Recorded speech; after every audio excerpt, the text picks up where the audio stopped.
శ్రీరంగం, అదిగో కావేరీ నది ఇప్పుడే దాడుతున్నాం. శ్రీరంగం మహాపుణ్యక్షేత్రం, దేవాలయం విశిష్టత.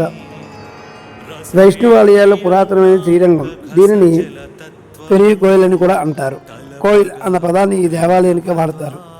156 ఎకరాల్లో ఉన్న ఈ ఆలయం 7 ప్రాకారాలు ఉన్నాయి. అంతేకాదు 21 గోపురాలతో అత్యంత సుందరంగా విరాజిల్లుతుంది. ఈ గుడి తమిళనాడులోని తిరుచుకి దగ్గరలో కావేరీ ఉపనదుల మధ్య చిన్న దీవిలో ఉన్నది.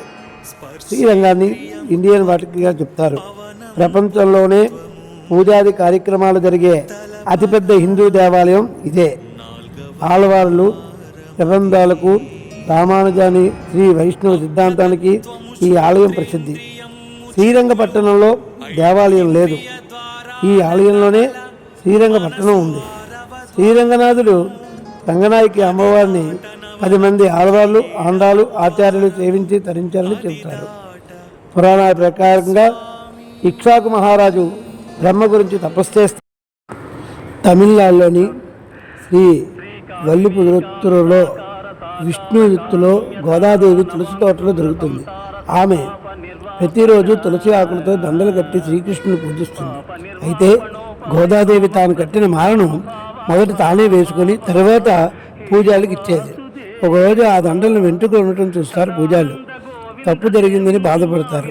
అయితే స్వామి వాళ్ళతో నాకు గోదాదేవి అలంకరించుకున్న మాలంటేనే ఇష్టం అని చెప్తాడు. గోదాదేవి శ్రీరంగనాథుడనే పెళ్లి చేసుకోవాలని నిర్ణయించుకుంటుంది.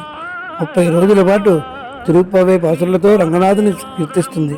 రంగనాథుడే గోదాదేవి తండ్రి విష్ణుచిత్తునికి కలలో కనిపించి గోదాదేవిని పెళ్లి కూతురుగా అలంకరించి తన ఆలయంలో తీసుకురమ్మని చెప్తాడు.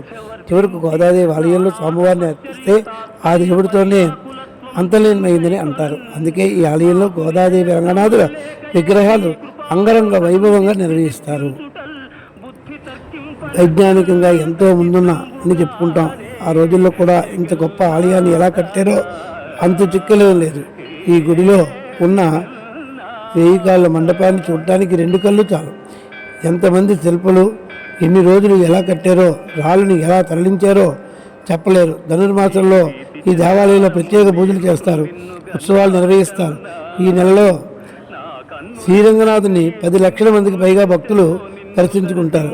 స్థానికులు చెప్తారు ఏడాదిలో 322 రోజులు ఇక్కడ కావేరీ తీరాన 3 ప్రసిద్ధ రంగనాథ ఆలయాలు ఉన్నాయి.